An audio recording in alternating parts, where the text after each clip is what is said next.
So let's say you found a skeleton. How would you tell it's a dinosaur? You personally, how would you decide? Well, interesting question. I don't know. I'd have to do some research on that.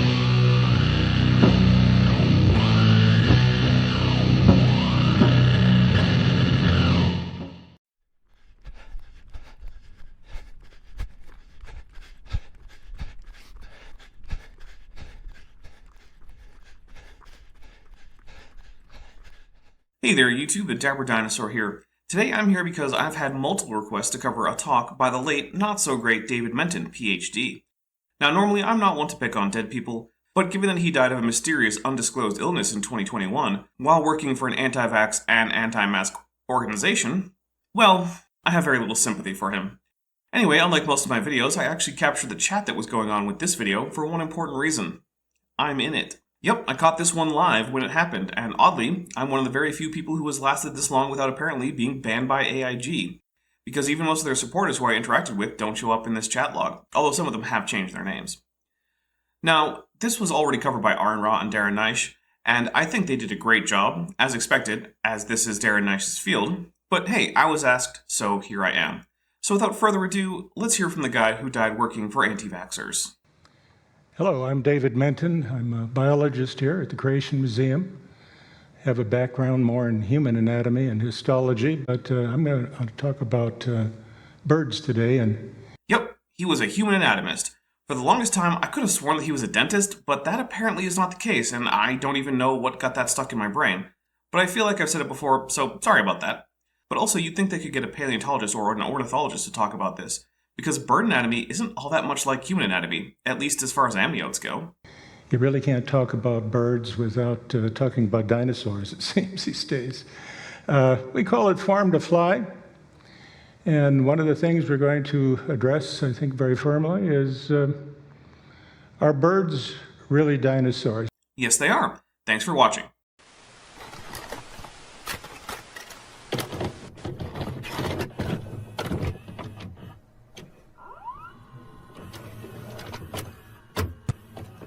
Thanks for watching, but before you go, I just want to say a special thank you to my channel members and my patrons, especially those pledging $2. Okay, I'll cover the rest of it. You probably heard that they are. Everybody is saying that birds aren't extinct. They're feeding on our bird feeders even as we speak. Is that really true? I think we need to put our critical caps on and look into whether, is it true that birds really are dinosaurs as so many claim them to be? Okay, so we need to talk about how this talk should go, because, spoiler warning, it doesn't go the way it should logically to make sense. So if we're asking if Group X belongs to Category Y, to answer that question, we need to start with a clear definition of Category Y, and then proceed to check if the requirements for being in Category Y are met by Group X. We can't simply point to things that make Group X Group X. That's not the question.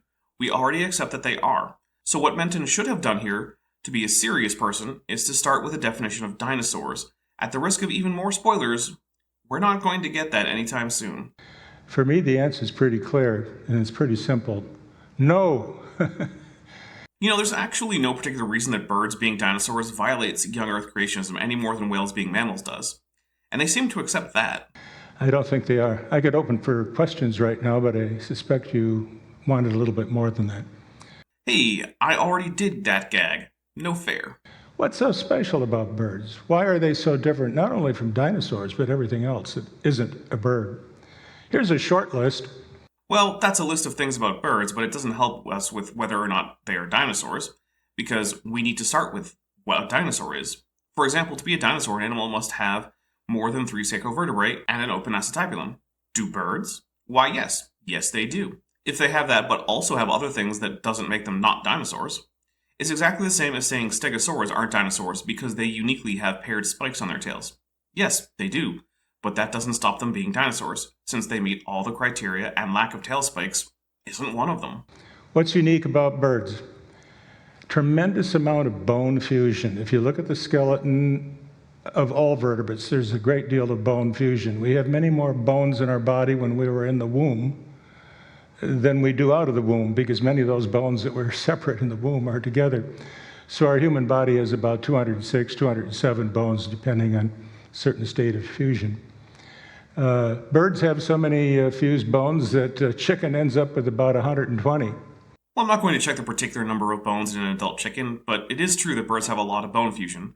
For example, their hand bones are mostly fused, their metatarsals fuse, their hips and sacral vertebrae fuse, the posterior most caudal vertebrae fuse. But again, this isn't a reason not to be a dinosaur, because nothing about being a dinosaur precludes bone fusion. You've heard that birds have hollow bones. A better word is pneumatic bones. That means air flows through the bones, part of the respiratory system. Now, a lot of us have hollow bones. We human beings have pneumatic bones. Our sinus bones, frontal sinuses, maxillary sinuses, ethmoid sinus, these are hollow, communicate with the respiratory system, but nothing like birds. But a lot like many theropods and other dinosaurs. In fact, extensively pneumatic bones are characteristic of Archosauria, including animals closer to crocodiles than birds. Sure, birds took this and dialed it to 11, but so what? AIG thinks that the ancestor of the giraffe was short-necked and then turned its cervical vertebrae length up to 11. Why is this so different? Here, all of the bones in the body of the bird, almost all, are pneumatic. Like a dinosaur. The way that a bird balances on two legs. As you know, birds walk on two legs, and the sort of dinosaurs that are believed to have evolved into birds and also walked on two legs are called the theropods. Word basically means beast foot. And if you're going to walk on two legs, you have a real problem, and that problem is balance. Yep, with 4 legs, you're always able, if necessary, to have 3 feet on the ground, forming a tripod. With 2, you can always tip, so balance is very important for bipeds. So when a creature walks on two legs, balance is an issue, and the way birds balance on two legs is completely different than the way dinosaurs do. We'll get to that too. Except that bipedal dinosaurs, birds included, balance at the knees. But yeah, we'll get there. I do really wish he'd stop listing commonalities between birds and dinosaurs and then just declaring that that means that birds aren't dinosaurs. It's like saying that whales making milk makes them not mammals because their milk is unique. Well, unique or not, that helps make them mammals. How they balance also impacts on the way a bird walks. No creature walks quite like a bird. How an animal balances affects how it walks. I feel like that was something that we didn't need to have said. And then the whole anatomy of the shoulder girdle, the shoulder blade, the way the arms that are wings in the case of a bird, the way they attach is completely different. I'm going to wait until he clarifies what he means here, because I could think of a number of things that are weird about bird wings. Of course, none of them actually have anything to do with birds being dinosaurs, but that's today's theme. And then the hip bones are extraordinarily different in a bird. We'll take a look at those. Odd, because the hips are actually one of the most convincingly dinosaurian parts of bird anatomy. See why maybe human anatomy didn't prepare the good doctor for this? And the way a bird breathes. Nothing has lungs like a bird. Except that darn Majungasaurus, right? Womp womp. You realize birds have been hit by aircraft at an altitude of 37,000 feet? Well, I'll tell you, if you're up at I've been up 14,260 feet on a mountain without any oxygen support, and that was hard to breathe there, but 37,000 feet? That sounds like the time he died from a mysterious respiratory illness during a global pandemic caused by a respiratory illness while working for an anti-vax organization. Yeah, I know that sounds mean, but here's the thing. If you promote things that hurt not just you but innocent bystanders, like anti-vax, then when you die of a preventable disease, I don't have any sympathy for you. Young Earth creationism is just as dumb as Flat Earth, but just like Flat Earth on its own, it's not going to hurt anybody if someone believes it. But the problem is that once you buy into one anti-science conspiracy, you're likely to buy into more, including ones that hurt not just you, but others, like anti-vax. Anyway, yeah, birds have an impressive respiratory system, ones that are known to be basically the same in structure as those found in many theropods, including those that were not particularly bird-like. And think of it, birds have high metabolic rates, high body core temperatures, expending a lot of energy trying to keep flying with such thin air. And birds are able to do it. I got a feeling if you put up a T-Rex at 37,000 feet to tell him to puff away, he wouldn't make it. Yes, and I'm sure that if you told a rat to hold its breath for an hour and a half and swim down 2 kilometers into the ocean, it would die. But that's something sperm whales do routinely. Somehow, that doesn't mean that sperm whales aren't mammals like rats. I believe birds are the only kinds of creatures that have feathers. Cool, but he's wrong. Like, easily demonstrably wrong. This isn't an open question. Even other young Earth creationists know it's wrong. Now, a lot of people disagree with me. They say dinosaurs had feathers. We'll look at an example or two of that. I'm sure that'll be fascinating. although I may bring up my own examples, probably more than one or two. And finally, the way a bird flies. There are a lot of different creatures that are very different that fly. They're flying insects and flying mammals like bats, but birds have their own way of flying. Interesting how when it's convenient, creationists will point out the patterns of similarity either predicted or retrodicted by evolution and say common design. But when we're looking at patterns of dissimilarity, also predicted and retrodicted by evolution, different designs doesn't mean different designers. But somehow it's evidence against evolution. Plus, since non-bird dinosaurs don't fly like bats or insects, why does this matter? Evolution doesn't predict that their method of flying should be any more like other methods of biological flight than is strictly necessary for them to fly in the first place. Well, let's dig in then, and I think I can emphasize how unusual birds are. Which is completely irrelevant. Birds are indeed very unusual dinosaurs, but you're comparing them to all extinct groups from the Mesozoic. But no matter how unusual they are, that doesn't make them not dinosaurs. Just like whales are highly unusual mammals, but they're still mammals. By asking a question that should be obvious, the answer should be obvious, and yet this question has plagued people down through the generations, and that question is this: do penguins have knees? Yes, they do. I have no idea how this is going to answer the question of whether they're dinosaurs. All dinosaurs had knees.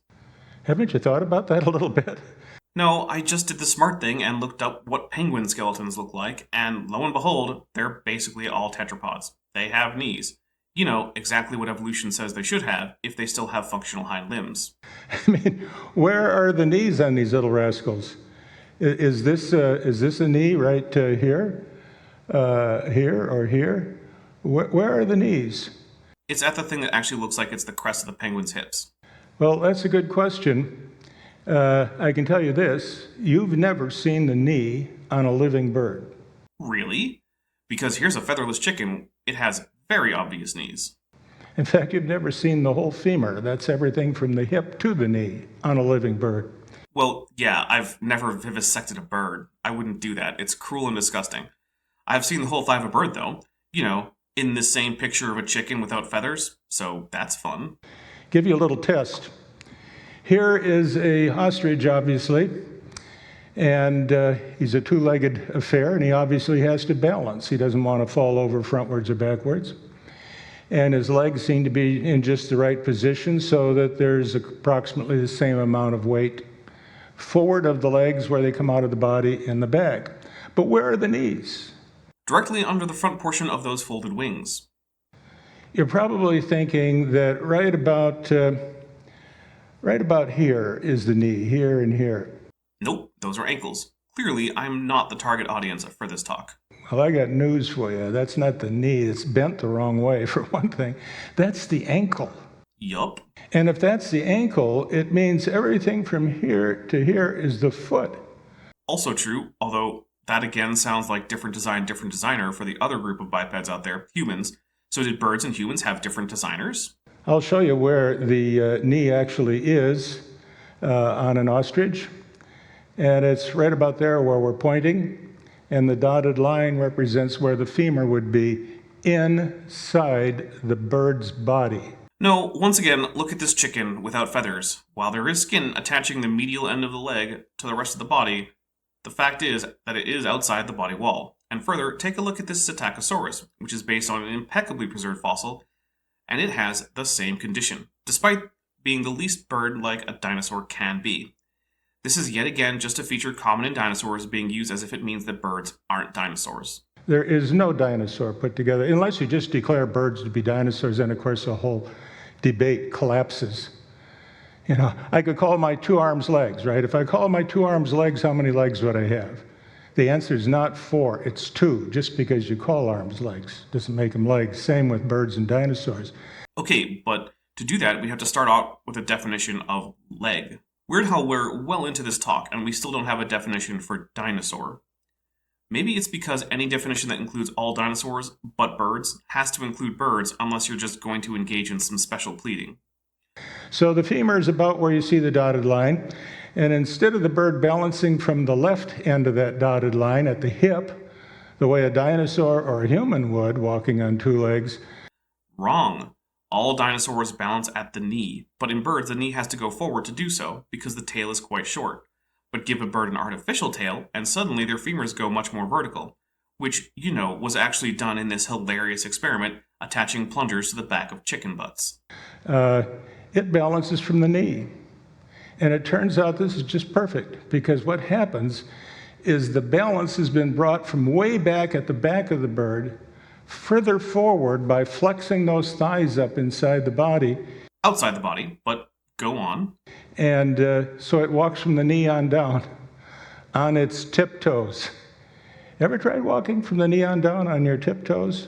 No, my tail is too long, but let's think about this from a design standpoint. By doing this, the designer is basically including a mostly useless set of muscles and bones for the femur. Why not just bring the joint between the femur and the sacrum forward, allowing birds to balance just fine, while using their whole leg, enabling them to run and walk more efficiently? There's no good reason, but in evolution there is a good reason. As time went, the dinosaurs leading to birds became more and more front-heavy, what with those big flight muscles and whatnot, and the tails reduced since they added unnecessary drag. Well, since dinosaurs already balanced at the knees were brought up and forward all along the way, as a slight change in how the leg is held is much simpler than changing the whole hip structure. This whole arrangement only makes sense if birds are not only dinosaurs, but dinosaurs that evolved directly from other distinctly non-bird dinosaurs. It's difficult. What you do is you get high on your tiptoes, you just walk on the toes if you're a bird. Wow. Dr. Menton figures out that if you're not a bird, doing bird things is hard. Congrats to him. It's blindingly obvious, and it also goes the other way. Birds couldn't walk upright on their whole foot. Who cares? No one cares. And by the way, the dinosaurs that walk on two legs, they walk on their toes too. In fact, your dog walks on its toes, your cat. Common.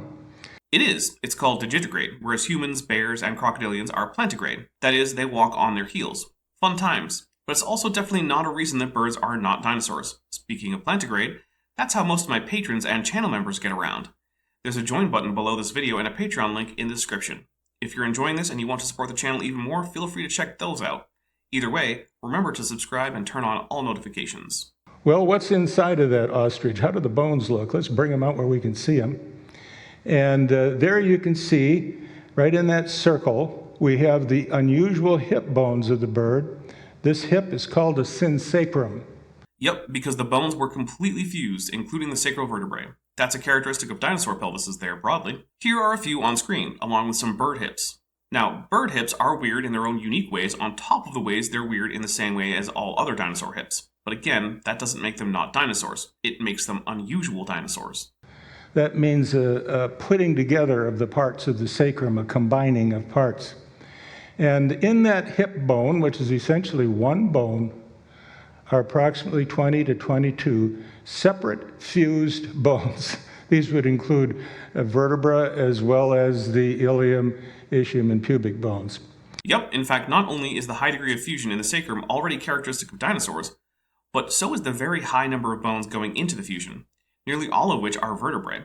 Once again, we're being told why birds are dinosaurs, and then simply being told that because they are like dinosaurs, they're not dinosaurs. We're back to whales can't be mammals because they make milk. Sorry, Answers in Genesis, but that's not how any of this works. So everything in the circle, or most of what's in the circle, is inside the body. Except that no, the femur and knee aren't in the body. They just have skin connecting them to the rest of the body in places mammals typically don't. But that was typical for dinosaurs. And we're just seeing the leg from the knee on down. Because of feather cover, not because it's tucked into the body wall. In fact, if you think about it, when you eat chicken meat, and you're going to understand chicken meat, now it'd be worth the whole show for that. The drumstick would be between the knee and the ankle. The skin goes all the way around it. But that piece of meat called the thigh, that's from up inside of the bird's body. And you'll notice the skin's on only one side of that piece of meat, the thigh. Except no, just cook a whole bird and you'll see that the thigh extends outside of the body and only has some skin connecting it to the torso. That's not what would normally be called inside the body. That's like the hind legs of a whale, where there's no evidence that they even exist from the outside, and they can't move independent of the body. But again, if you've ever cooked a whole bird, you know that not only are the thigh and knee easily visible, they can even move around. Because that whole femur, with its muscles, inside the body. No dinosaur like this at all. You have no trouble finding dinosaur knees. I'll show you a few. Already covered it. But here again, a Psittacosaurus with the same basic patagium of skin, and of course, it's easy to find the knees of both. Well, I called this lecture some years ago, and I first put it together without the dinosaurs. I called it form to fly, and I used that expression because ornithology lab guide that I had used in college many years ago, written by the great ornithologist Pettingill, he had pointed out that one recognizes birds because they're formed to fly. Everything about their body is optimized. Now, some birds fly in water, not in air. Check this bird out. He's only going to be up for a few seconds.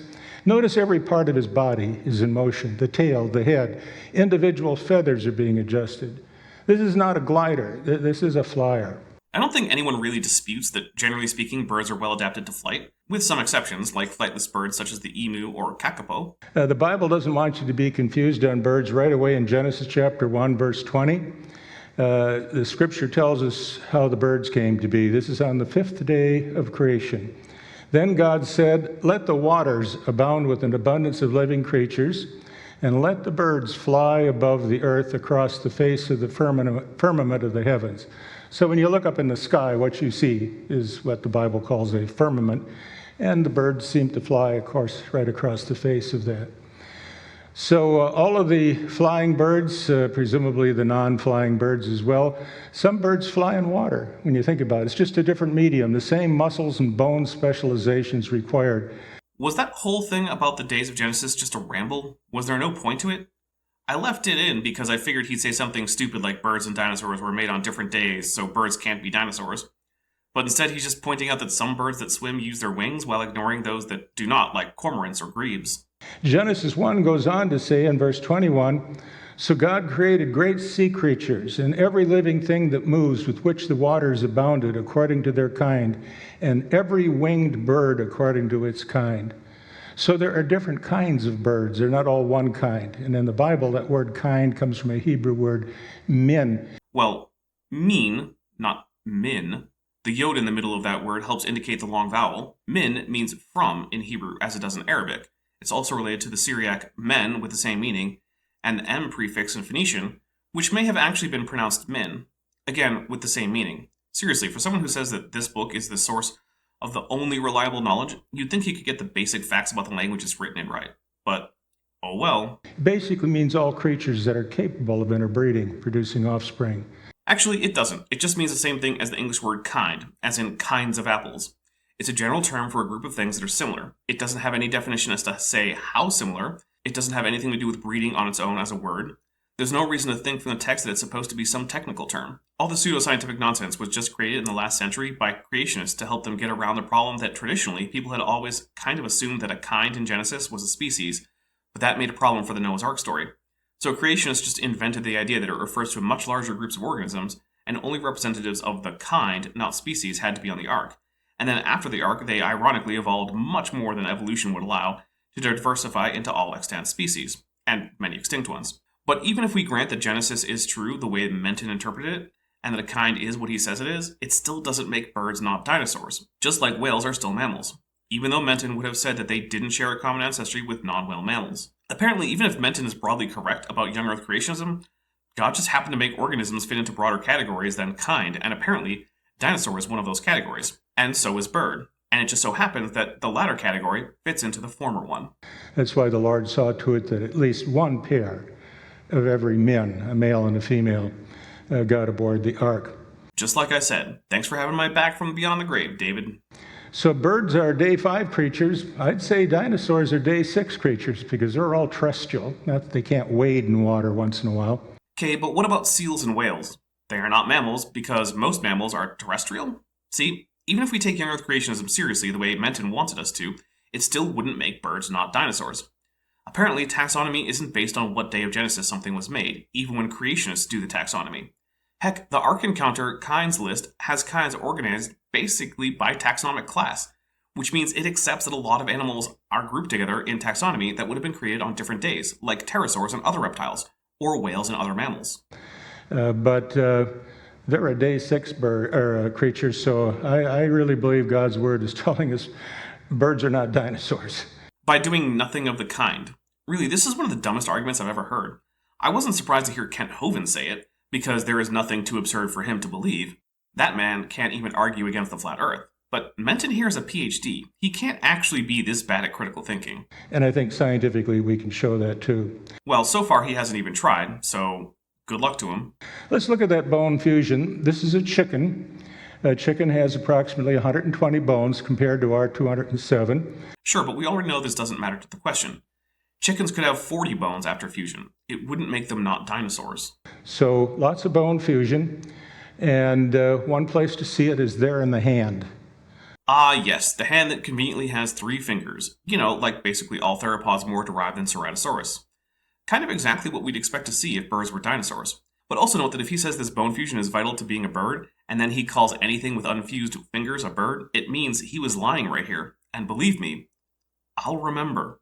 All those many bones that make up our hand pretty much are reduced to sort of 3 fingers. No, it's not like birds start out with as many hand bones as a human and then they fuse them all together. They start out only growing 3 digits, and they do start unfused.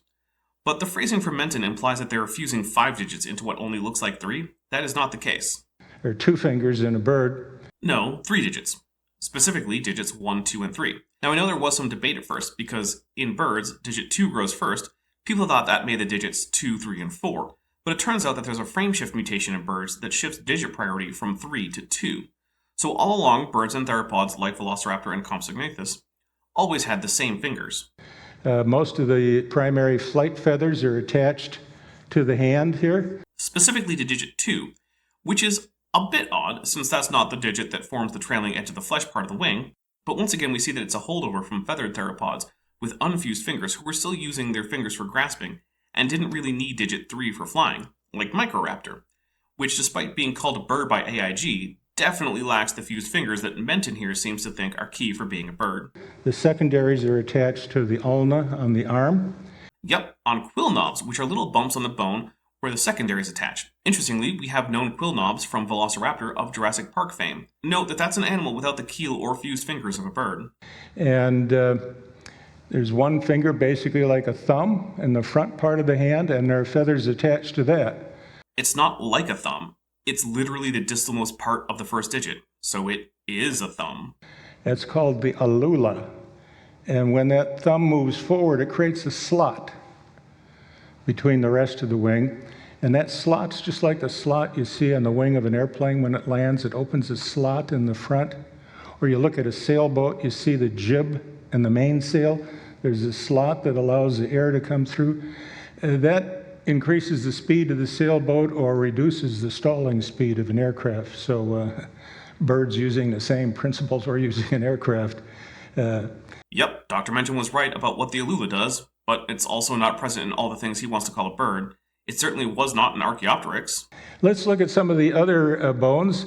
The arm or the wing of the bird, apart from the hand, looks pretty standard. We have a radius and an ulna there, just like we have the 2 bones in our arm. Hey, this is for raw mat in the back. 2 bones in the lower arm is a trait common to all tetrapods, humans and other apes included. Don't take my word for it. Believe Dr. Menton, so that way you won't be so boneheaded in the future. And then we have the humerus. And the interesting thing is the secondary feathers are only on the ulna, from wrist to the secondary flight feathers, from wrist to elbow. There are no feathers attached to the humerus. They're in the skin, but not attached to bone. That's true, but I'm not sure why it's particularly interesting. Most bones don't have feathers anchoring to them. Then we look at the ribs and we see there's little struts that kind of hold the ribs together, and birds have very little movement of the ribs. That's why there's very little muscle between the ribs of a bird. If you've ever eaten chicken ribs, they're no bargain, I can tell you that. So halfway down the rib, there's a hinge in bird ribs. And so the ribs are able to move a little bit, the lower part in relationship to the upper part, but the upper part of the ribs where they attach to the vertebra, there's no movement. And so when we breathe, our chest cavity gets bigger and smaller. But with birds, that's not possible, which is one of the interesting differences. It's not an interesting difference until he sets up a definition of dinosaur. He hasn't, and as a result, all of this has technically been meaningless to the question of whether birds are dinosaurs. Just wanted to hammer home that fact. This is that synsacrum we were talking about earlier, the fusion of about 20 to 25 bones in the pelvis. Ah yes, our old friend the synsacrum, a characteristic of dinosaurs broadly. Thanks for being dinosaurs, birds. Notice right there in that oval window is a keel. And not many creatures have a keel. Not even all birds. When you see a keel on a skeleton, a flat plate like that, it's an attachment for very powerful muscles. That's true. And we do indeed have powerful muscles that attach. Chickens don't have anywhere near as powerful of muscles attached there as, say, a swift or a hawk or something like that. But it does have muscles, and these are the flight muscles that attach to a keel. I hope I don't have to tell you, dinosaurs don't have flight muscles? Actually, he would have to tell us as part of defining what a dinosaur is. But if his definition includes the phrase, except the ones who can fly, then he's obviously using special pleading to keep birds out of Dinosauria, and that is logically fallacious. So dinosaurs don't have a keel either? Except for the birds. This is just begging the question.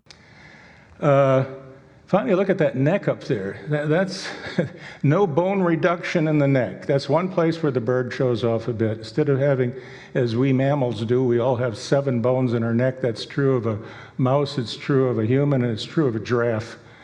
If you're a mammal, that is, if you have hair, mammary glands, you have 7 bones in your neck. Nice that we can get a definition of mammals and no definition of dinosaurs in a talk about dinosaurs. And yeah, lots of cervical vertebrae is a trait all over Dinosauria too. Another commonality. But birds have lots of bones in their neck, and it gives their neck a lot of flexibility. And as we'll see, that's pretty important for the bird. And for other dinosaurs too. And then finally, those wonderful legs on the bird. You can see from the hip all the way down to the toes.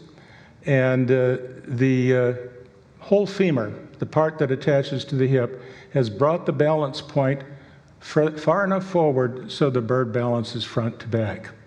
Yep, at the knees, like all dinosaurs. So instead of balancing from this spot right here, like a human, but unlike a dinosaur. The way a dinosaur would at the hip, the way we balance at the hip, birds balance at this point down here, the knee. No. That's unique to birds. I know of no other creature that's quite like that. That's because he never bothered to learn about dinosaurs, and apparently is just pretending that they're basically humans for some godforsaken reason. Well, here's a chicken skeleton. It's one that I have, that we demonstrate here at the museum. And you can see many of the things we just talked about. We can see that femur that runs from there to the knee, and the balance of this bird takes place from the knee. Behind that is the keel. We see a wishbone out in front here. Neat. Hey, look. This is a Tyrannosaurus Rex wishbone. Fun times. Let's see if we can point to that wishbone. Right here is the wishbone. That goes up to the shoulders. And then underneath, there's 2 very robust bones. We'll show you those bones in another picture right in here that are called the coracoids. Now, while practically all vertebrates have bones called coracoids, only birds have the avian type of coracoid. So once again, we've identified something unique to modern birds, but since noting that a group of dinosaurs is unique doesn't make them not dinosaurs, it still doesn't help. Seriously, this whole talk so far, as wrong as much of it has been, hasn't provided a single reason that birds aren't dinosaurs. Well, let's just take a look at that synsacrum. I mentioned that that's the hip bone. Our hip bones have a lot of fusion too. Our ilium, ischium, and pubic bones are all combined into a hip bone on each side. So we have 2. And then the sacrum is 5 vertebrae all fused together. But the bird has about 20 bones all fused to make its hip. And let me show you a high-powered view of what that synsacrum in the blue ring there looks like. Looks an awful lot like this dinosaur hip, but uh-oh, we're getting red arrows pointing at the pubis bones. Let's see if David here says that because they don't meet at the center line, birds aren't dinosaurs without ever bothering to say if a pubis bone that meets at the center line of an animal is an actual characteristic of dinosaurs. This is a single bone, that's the spelling, synsacrum, and to me it's one of the most marvelous pieces of engineering, at least bone-wise, in the bird's body. That single piece of bone is so thin, you can shine light through it. Yeah, and small birds do that with an ostrich. And yet it's very strong. So it gives away some of the flexibility of the hip that we have in our hips, but gets tremendous strength at low weight. Or at high weight, which is one of the reasons so many dinosaurs could grow so large. But come on, man. Let's get to the red arrows. You can see where the femur would attach right here, the head of the femur. Hey, look at that hip socket, or acetabulum. It's an open ring of bone. That's called an open acetabulum, and it's one of the key defining traits of a dinosaur. If you have an open acetabulum, you've got a dinosaur. I guess birds were dinosaurs all along. And of course, that would slope forward to the knee. That would be the balance point. He just glossed over the most obvious counterpoint to his whole talk so far. To be honest, I don't know what else I would expect. Now, this bone right here, that would be the ilium, right under the pointer.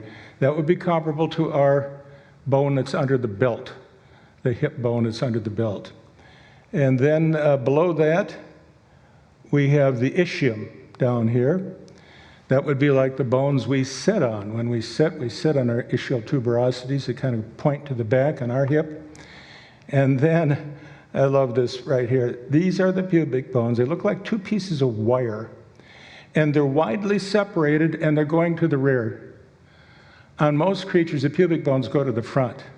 Yep, including most theropods from the fossil record, and birds are theropods, but interestingly, you can actually see the position shift from forward to backward facing as you get closer and closer to birds in a cladogram of theropods. Which, is not only great evidence that evolution is true, but is also a fun confirmation predicted from evolution. In fact, there's two kinds of dinosaurs. There's the bird hip dinosaurs and the lizard hip dinosaurs.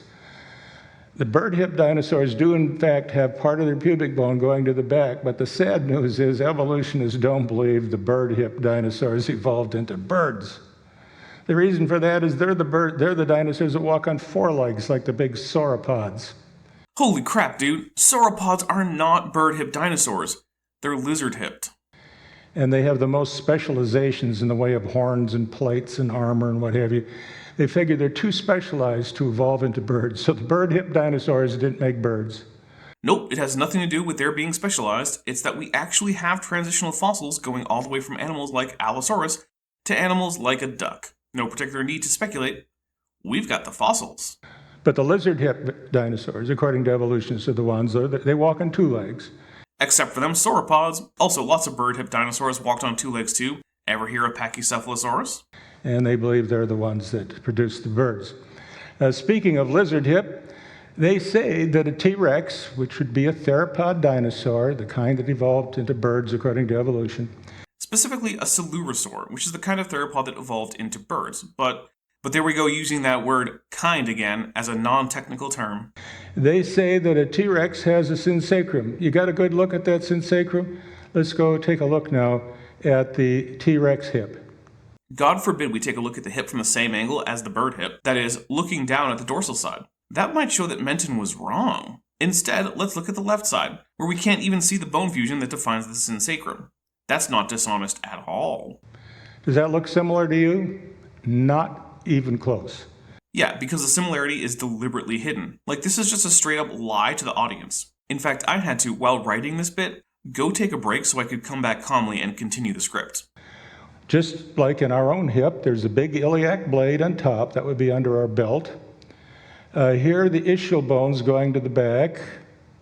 And look at these pair of bones fused together, forming a big skid. They're the pubic bones. I can't think of anything more unlike a bird than that hip. I can. The human hip.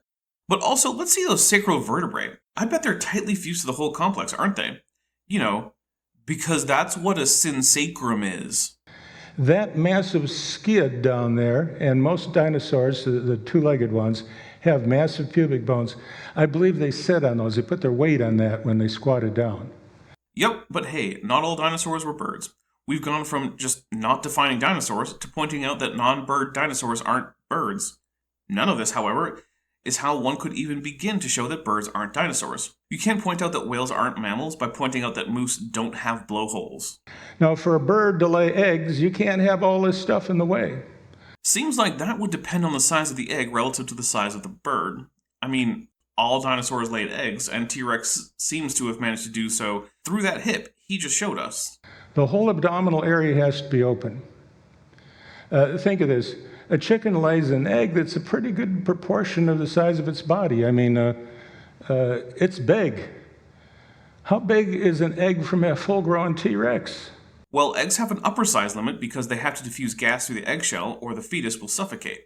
As a result, they can't be much bigger than an American gridiron football. It's the size of a football. Well, a football to a T-Rex would be like a BB to a chicken. It wouldn't require any special hip structure at all to lay a BB. But for a bird to lay eggs the size they do, the whole pelvic area is very, very different, very, very open, with these thin pubic bones going to the back. Yep, like I said, T-Rex wasn't a bird, so we shouldn't expect it to have the characteristics unique to birds among dinosaurs. So there's that big old heavy skid under the triangle there. Well, these are the other bones that are so remarkable. The synsacrum is, and then the coracoid. Even humans are said to have coracoid bones. There are little processes that come off our scapula called the coracoid process. From what I've been able to find, the coracoid process is just a bit of the scapula and doesn't actually form its own bone, but I'll be honest, I may well be wrong about that. It could be that it forms as a separate coracoid in an embryo and then fuses to the scapula, but generally mammals are analyzed as lacking a coracoid bone, unlike other tetrapods, all of whom have both a scapula and a coracoid. But no creature, and that includes dinosaurs, have coracoid bones like you see in a bird. They're shown in blue here. Birds are unique. That's how you can tell they're birds. But again, many of the animals AIG calls birds actually lack this arrangement of the coracoid. And what they are bony struts that extend from the sternum, just like we have a sternum tubie, from the top of the sternum up to the shoulders. And those bones are capable of swinging like this, and that swing is controlled by a spring, and the spring is the wishbone right here. Oh hey, the wishbone, or furcula, a fusion of the clavicles that's unique to theropods. Once again, making birds dinosaurs. Neat. So when the powerful muscles make the wings go up and down, and by the way, the wings are not attached here. This is the shoulder blade, very thin on a bird. When the wings go up and down, there's tremendous force here. And if you didn't have these bony struts to hold the shoulders would move about. See, in our body, the only bony attachment of our arm to the rest of our body is through our collarbone. That wouldn't work very well for having powerful muscles to fly with. Probably why birds aren't built like humans. It's almost like different organisms with vastly different lifestyles tend to have different anatomy. How unexpected. The flight muscles of a bird, the muscles that make the wings go up and down, can be about 20% to 40% of the total body weight of the bird. I don't know if that's true, but it doesn't seem crazy to me, and frankly, I don't really care to look it up. If you happen to know and you're watching this, leave a comment about it. But as is, right now, I can't see how this is relevant, because it doesn't preclude birds being dinosaurs. Dinosaurs don't stop being dinosaurs if their shoulder muscles grow too big. Compare that to the skeleton. The skeleton is so light on a bird, it makes up about 5% of the body weight. Interestingly, all dinosaurs had deceptively light skeletons. If you had any dinosaur, birds included, and a similarly sized mammal, that mammal would be significantly heavier, because dinosaurs, like archosaurs generally, have heavily pneumatized skeletons. So once again, hooray for being shown another commonality between birds and dinosaurs. So the big muscles for flight are right here in the chest. Notice the sternum is very broad, and you have this keel that the flight muscles are attached to. And let's look at those muscles from the front in a diagram. Notice there's 2 layers of muscle attaching to the sternum. And these 2 layers of muscle you call breast meat when you buy the meat for a chicken. Grocery store anatomy lessons. Turns out that if you eat meat, you can learn a lot from getting a bird corpse to cook. Too bad a lot of it contradicts what David Menton would have you believe. And if you take fresh meat before it's cooked, you can get your hand in there and separate the 2 layers. Even after it's cooked, you can often pull the 2 layers of the breast muscle apart. One of those muscles moves the arm down. That's the outer one, and that's called the pectoralis muscle. It's just like our pectoralis major muscle. I could rip off my shirt and demonstrate, but I'll spare you that embarrassment. So the outer layer is the pectoralis muscle, and just like in our case, when that muscle contracts, the arms come down. We call that adduct. So when this muscle here contracts, it will pull the humerus, that's the arm of the wing of the bird here, down. So that explains the wing coming down. What makes the wing go up? Muscles can only pull, they can't push. Oh, this is so neat. I should charge you $5 a piece extra just to explain this. In that case, I'll do it for him. It's the supracoracoideus, which, while attaching below the wing, uses a tendon over the coracoid and scapula to form a pulley. Now, this is only the case for crown birds, but is not universal for all birds, and antiornithines are rather defined by not having their wing retractor muscles work this way. And throughout the Cretaceous, they were in fact the dominant birds on Earth. These are not dinosaurs, my friends. I hope it's getting to be obvious, but we have more things for you. It's not obvious in the least, because we haven't even begun to have the discussion whether birds are dinosaurs. All we've been told is some things that are unique to birds, and some things that are supposed to be unique to birds, but aren't. So that makes the wings go up and down. So the bones of a bird and the muscles of a bird and the way the bird moves its limbs to fly is unique to birds. And all the bones of a whale and the way it uses them to swim are unique to whales, but that doesn't make them not mammals. But if you want to see something unique, you ought to look at the way a bird breathes. As I mentioned before, birds have been hit by jet aircraft at 37,000 feet where there's not a lot of air. And that's thanks to the most efficient respiratory system in all vertebrates. And which in overall form and function is shared not just by dinosaurs like Majungasaurus, but even by pterosaurs, those flying reptiles that are not dinosaurs. So if it was inherited by all of them, then not only is the respiratory system universal in dinosaurs, it might just be universal in all archosaurs, more closely related to dinosaurs, than to crocodiles. The lungs are not particularly large. They make up only about 2% of the body volume, which is really pretty small for a vertebrate, and yet they have such efficient breathing. And part of it is because in the bird, air doesn't go into the lung and then back out the same way it came in. We call that tidal breathing. You only get the oxygen when the air comes in. When the dead air goes out, you don't. With birds, they oxygenate the blood when the air comes in and when the air goes out. It's an amazing system. It involves a bunch of air sacs. You can see them shown in the picture here. There are two big abdominal air sacs right here. And then there's two thoracic air sacs on each side. And then there's an interclavicular air sac between the two clavicles. And notice these air sacs go out into the bones. Neat how dinosaurs breathe, isn't it? And yeah, that was all pretty accurate. Not just for birds, but for other dinosaurs too, at least some of them. They happen to be the ones closer to birds, which is convenient. This is a terrible experiment. I'm reluctant to even mention it, but people have actually shown that you can close off the trachea of a bird, lop off a wing, and it can breathe through the air going into its wing. Yeah, that is gross. It doesn't help the case that birds aren't dinosaurs, so I don't know why it's even being brought up. I know, not a very pleasant experiment, but I guess I'm glad somebody did it once. Why? I'm not. Who the actual needed to know that? It's just cruelty for the sake of curiosity. And the thing is, I'm not universally against animal experiments, but I'm against useless cruelty. Personally, I think we should repeat the experiment on the experimenter. I bet he'll have trouble breathing through his humerus. How does it work inside the lung? Well, the air comes down the trachea, goes into the two bronchi. There are two lungs, a left and a right one. And inside, we have something totally different from any lung on any creature. Birds do not have a diaphragm. Can you imagine trying to breathe without this dome muscle that goes up and down? The diaphragm is unique to mammals. Birds don't have it, lizards don't have it, frogs don't have it, etc. The crocodilians have something similar, but rather than being powered by a muscle at the bottom of the ribcage, they actually push their livers back and forth. It's called a hepatic piston. It functions like a diaphragm, but it's not the same as the one in mammals. So yes, birds, like all dinosaurs, don't have a diaphragm. Fun times. Birds have no diaphragm. They have a fixed lung volume. The lung doesn't get bigger and smaller. As a result, birds don't have that lubricated double-walled sac called a pleural sac around their lungs. They don't have one. Which has nothing to do with having a diaphragm, but rather having rigid lungs, which are not the same thing. Other animals, like lizards, lack a diaphragm, but do not have rigid lungs. Birds technically do not have alveoli, the little gas exchange sacs that the air goes in. Instead, they have a totally unique structure called parabronchi.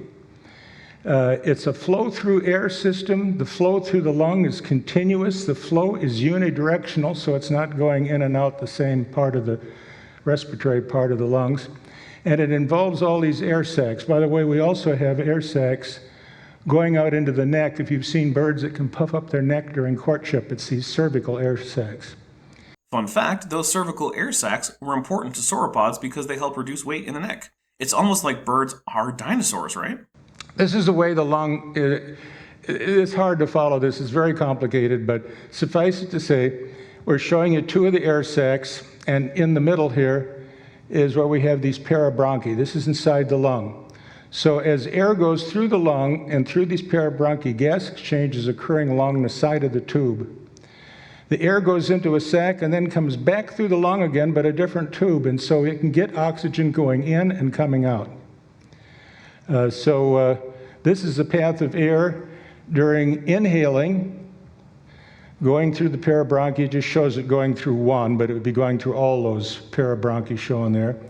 And then on exhaling, the sacs would contract, sort of like bellows, and the air goes back out through again. An excellent demonstration of the theropod respiratory system. And notice he hasn't even tried to otherwise characterize the theropod respiratory system, except by seeming to falsely imply that theropods have a diaphragm. And what contracts the sacs? Really the muscles that are in the body. These air sacs are sandwiched between all of the muscles.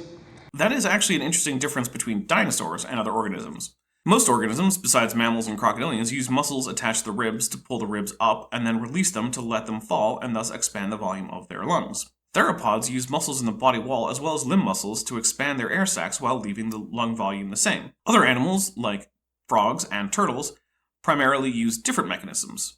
Both frogs and turtles use what's called buccal pumping, where they contract and expand the throat, but turtles also can use anal breathing, in which they absorb oxygen directly through the anus from the water. The sternum of the bird is capable of sternal pumping that can pump the abdominal air sac, and this whole system works so well.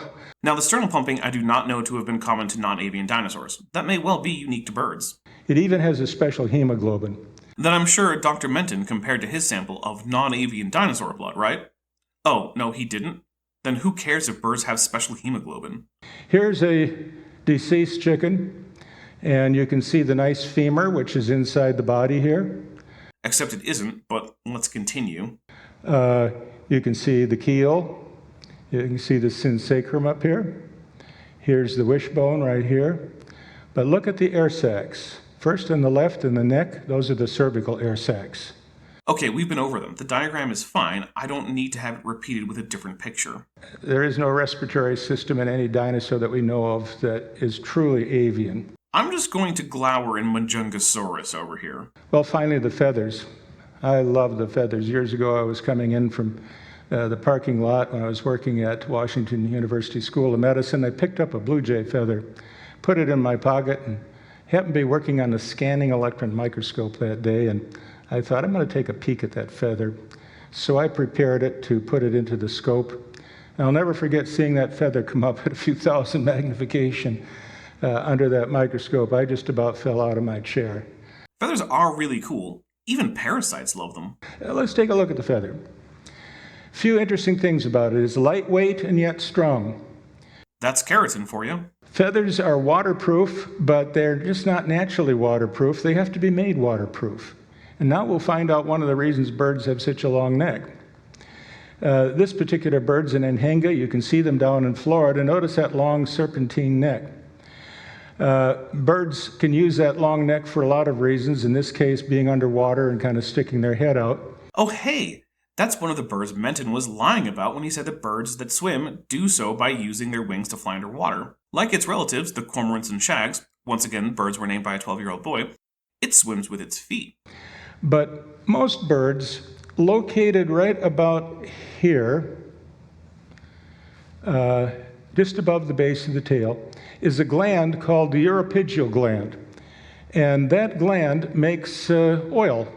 Well, it makes lots of things, but oils are among them. Basically, it's the go-to for all the chemicals needed for preening. It's sort of like beards got tired of going to the salon, so they decided to grow all of the salon's hair care products right on their butts. Now that's handy.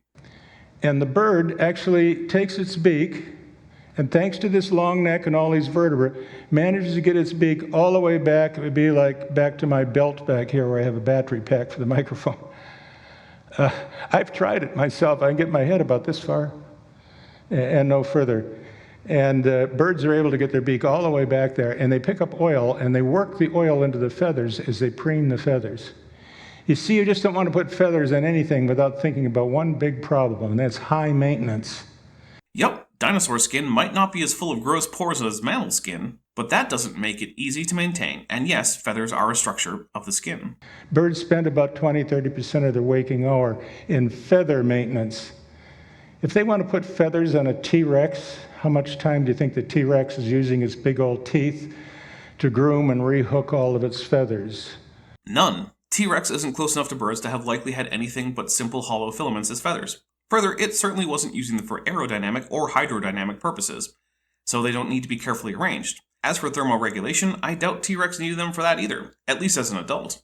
It was large enough that simply its big size would have kept its core body temperature relatively high. Now, could it have had feathers? Maybe, but we don't have any evidence for them, and we do have a fair few skin impressions from the animal, so I doubt that it did.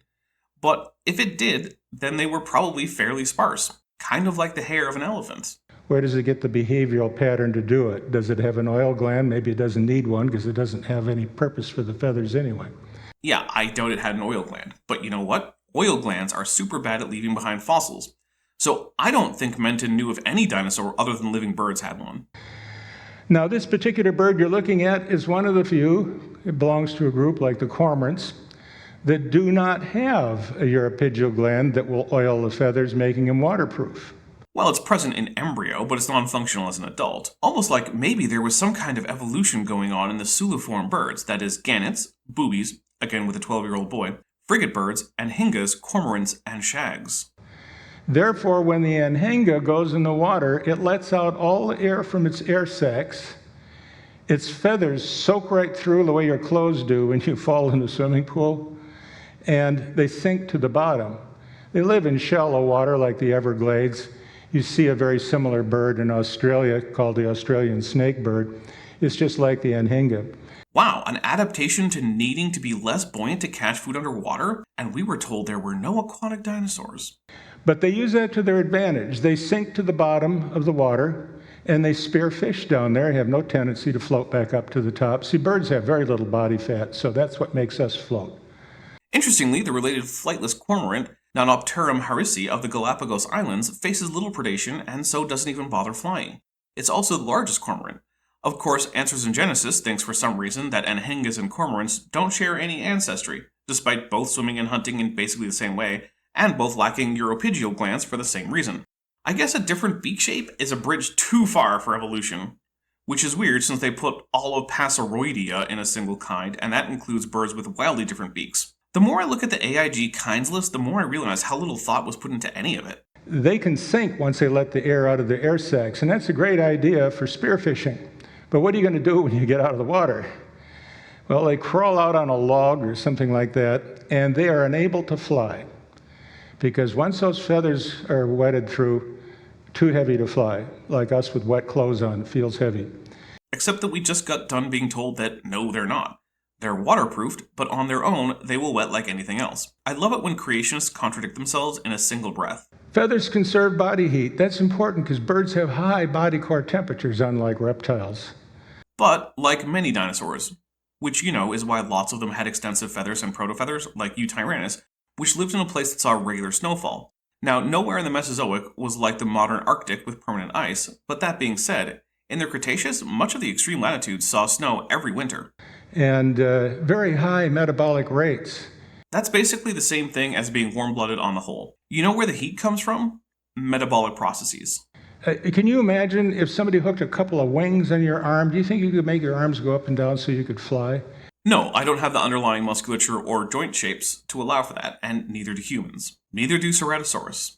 So birds are very special in that regard. They need to conserve body heat, and feathers do that very nicely. Exactly, hence why I talked about those cold weather Eutyrannus. Feathers excrete waste products in metabolism. Think of it, I have a feather here, it's a wing feather, primary, and the feather's growing out of the skin, but it's never coming back in again. That makes sense? So if you have anything you want to get rid of, throw it in the feather. It goes out, and that's the end of it. Okay, not sure why that's relevant, but it's true. It's also true, to some extent, of hair. That's why toxicology tests look at hair samples. Some toxins will show up in hair because that's one of the ways they're excreted. It happens that even the color of some birds is a result of waste products that the bird puts in the feather. In fact, there's 3 kinds of color in a bird. And is there anything other than maybe coral fish quite as beautiful as birds when it comes to color and form? I don't know, but no matter how beautiful someone thinks birds are, that doesn't make them not dinosaurs.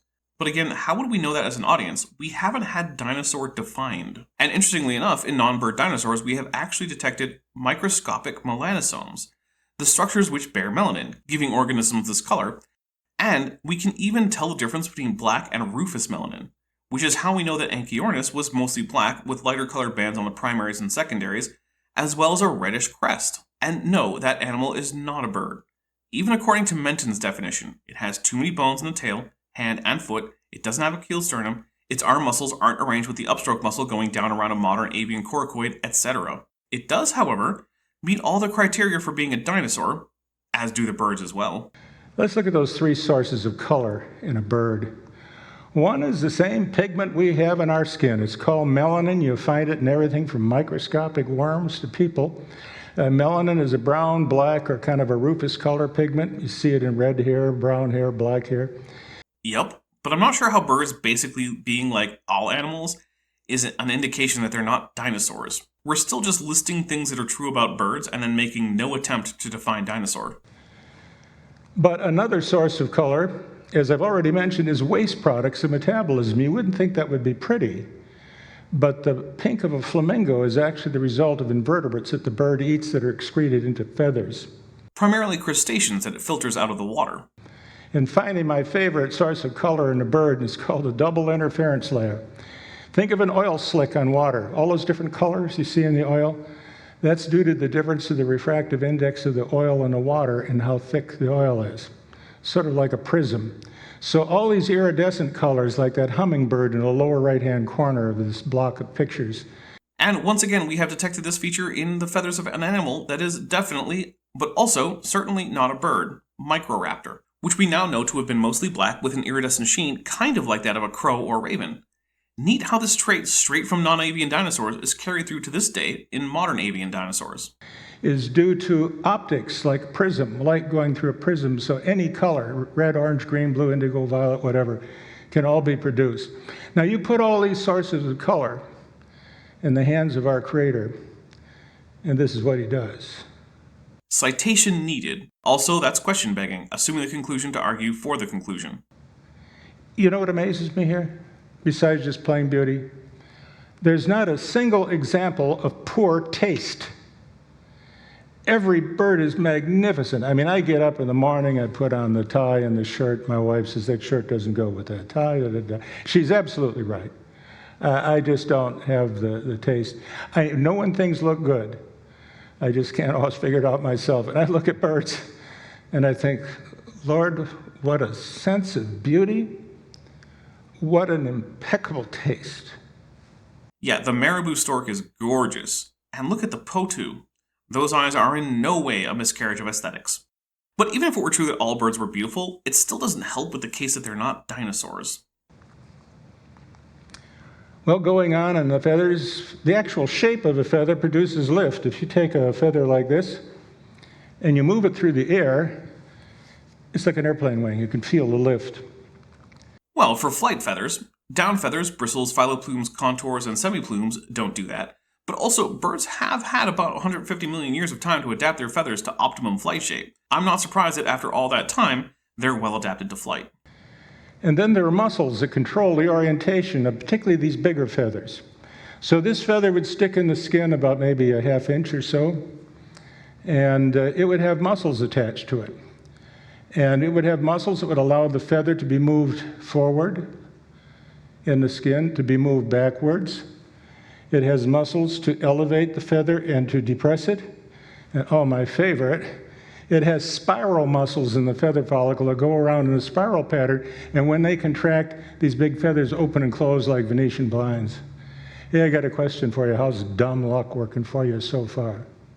Given that we've heard no argument against it, and evolution is still one of the best supported theories in the history of science, I'd say that dumb luck coupled with selection is doing really well.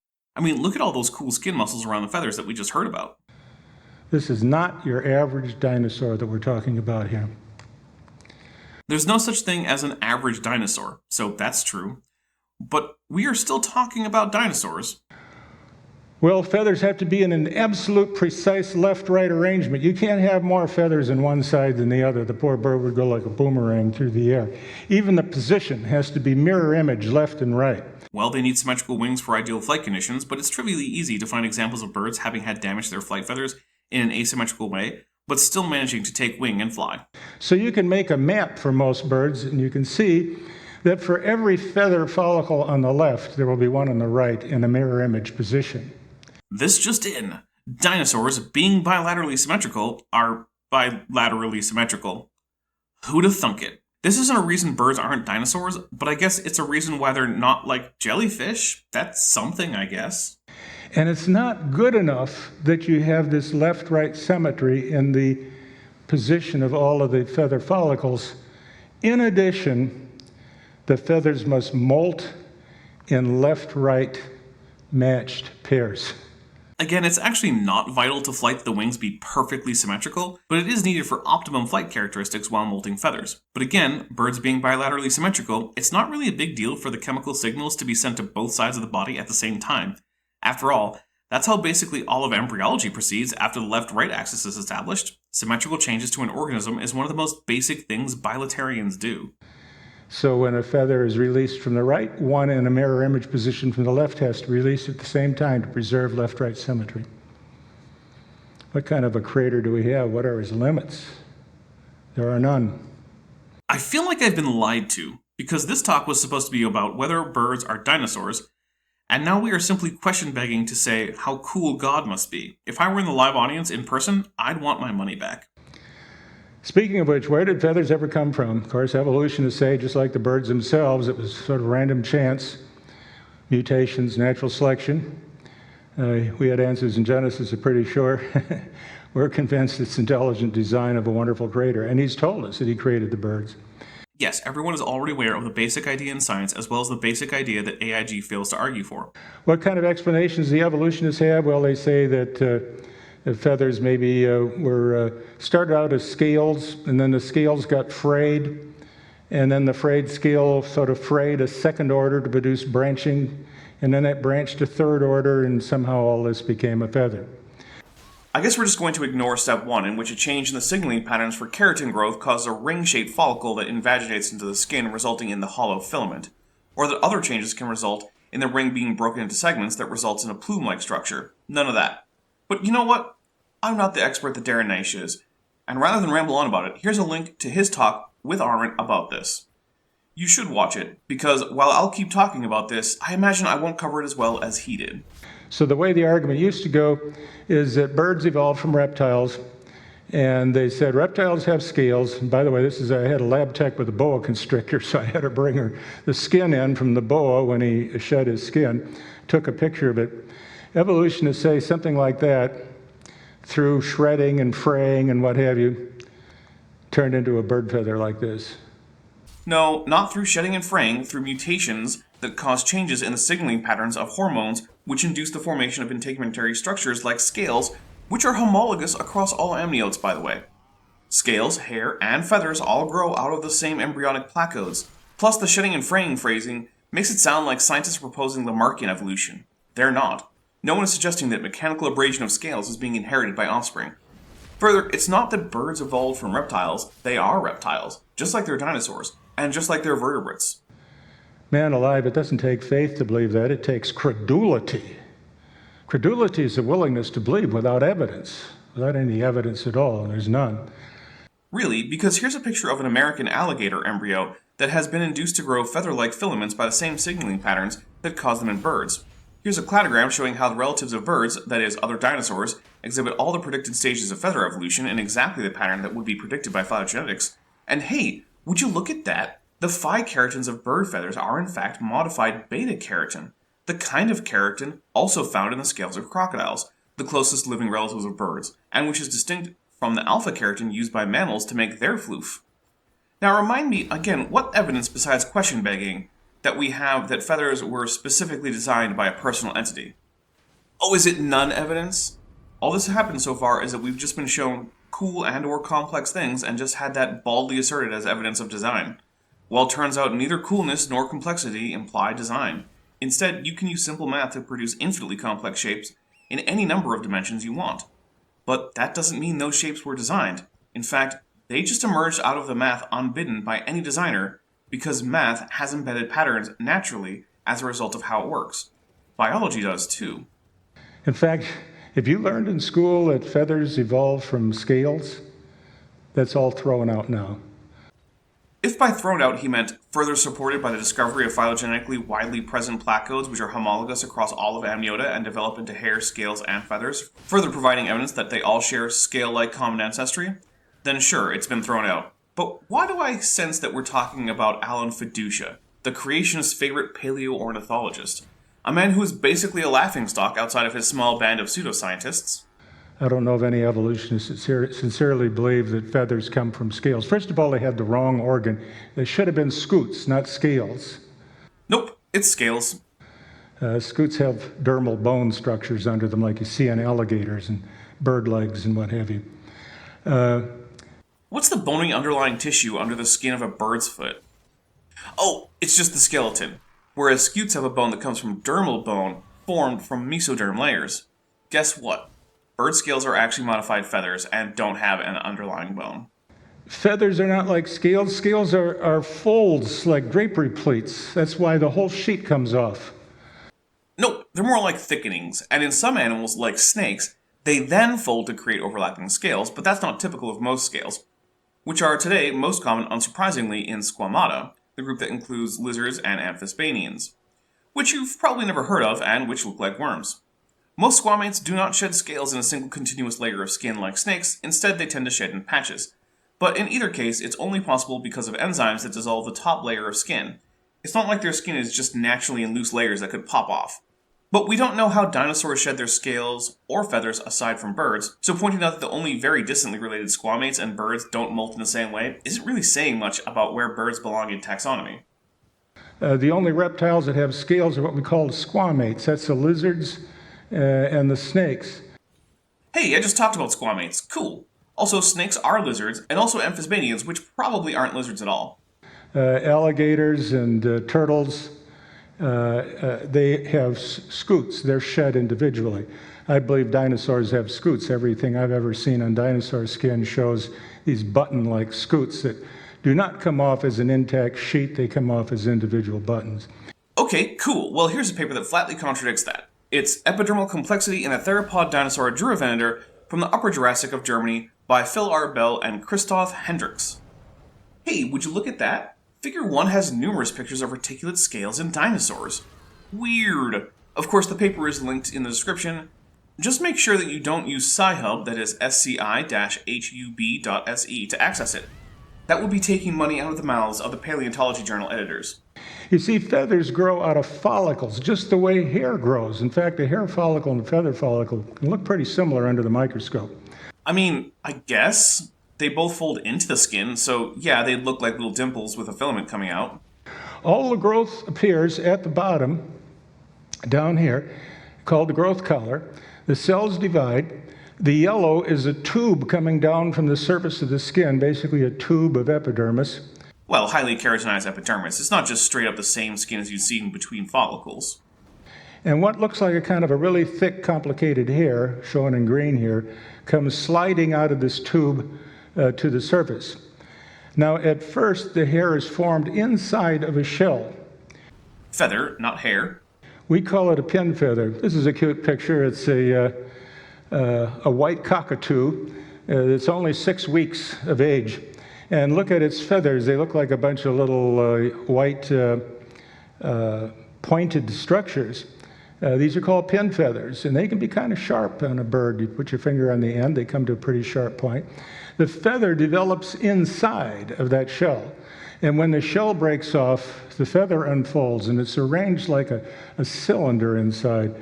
A good friend here at the museum, Tim Lovett, did an animation for me that'll help us see how feathers grow. From where we see the brown, this is where the shell has broken off, and these are the barbs of the feather that make up the feather vein, and the feather will grow out of that. You're supposed to be able to get a movie out of that. I don't know why not.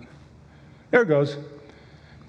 So the barbs are helically wrapped, and when the shell breaks off, they unwrap and swing out. And that produces the feather vein. Now, we're not showing a lot of the detail. Each of those little lines of barbs have little tiny barbs called barbules. I'm still waiting for why this makes birds not dinosaurs, especially since many dinosaurs had identical feathers while not being birds, which means presumably they would have had to grow with sheaths, more or less the same as those of a modern bird. This is still just birds cool, therefore not dinosaurs. Well, there's a lot of different kinds of feathers that birds are able to produce. The big ones that are in the tail are called remiges, like one.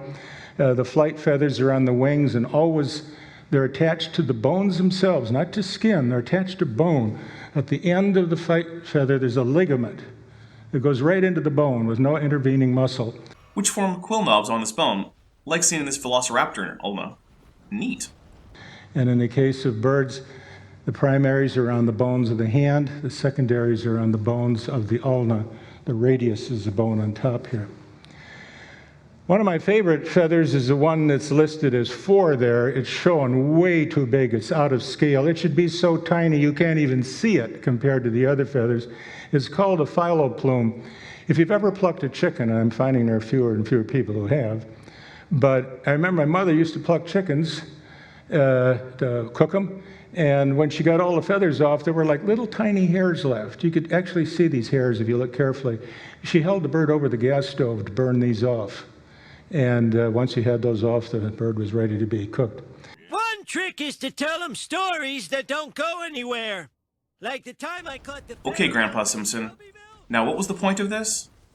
Those little tiny hairs don't grow up to be big feathers or anything. They stay tiny, and they're called phyloplumes, and they are believed to be sensory structures. They are very tiny, they're embedded among the bigger feathers, and when the feathers are moved, as you know, the feathers have muscles, the bird has to get some information of what position is this feather in versus that one, because in flight that all has to be adjusted. That information is presumably being picked up by these little tiny phyloplumes picking up the signal, sending it to the brain. Bird then can adjust its feathers in flight. All that, and it's just a gee whiz, birds are neat statement. I mean, I'm not surprised, and honestly, given how much of this speech is just this, I'm not even sure why I have requests to cover it, but alas, I do, and here I am now. Some 20 pages deep. Feather number 6 down there is a down feather. You've all seen those. They're particularly good for warmth, whether you're trying to brood eggs or have a sleeping bag. And this is the way a down feather looks in a scanning electron microscope. What it is a feather shaft with a bunch of barbs, but the barbs don't have any little barbs called barbules. They're just separate. So it traps a lot of air. Oh, so you mean basically joining filamentous feathers often identified as stage 2 protofeathers, and the kind of thing that's known in virtually all parts of Dinosauria, including ornithischians, the dinosaurs least like birds. Dinosaurs from heterodontosaurids to tyrannosaurids have these feathers. This is not a point about why birds are not dinosaurs. Far from it, this is a reason why we know birds are dinosaurs.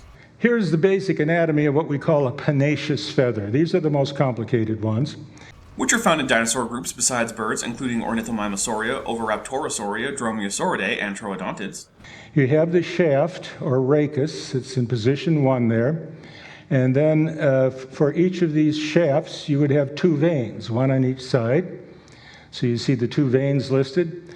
And then each of these veins, for an average size feather, would have about 400 barbs coming out of it. Those are the things you saw unfolding out of the follicle. And the barbs protrude from the shaft, and from each barb, there are little barbs called barbules. This is getting ridiculous. I'm not sure what's ridiculous about iterative morphology. That's one of the more simple ways that organisms can grow.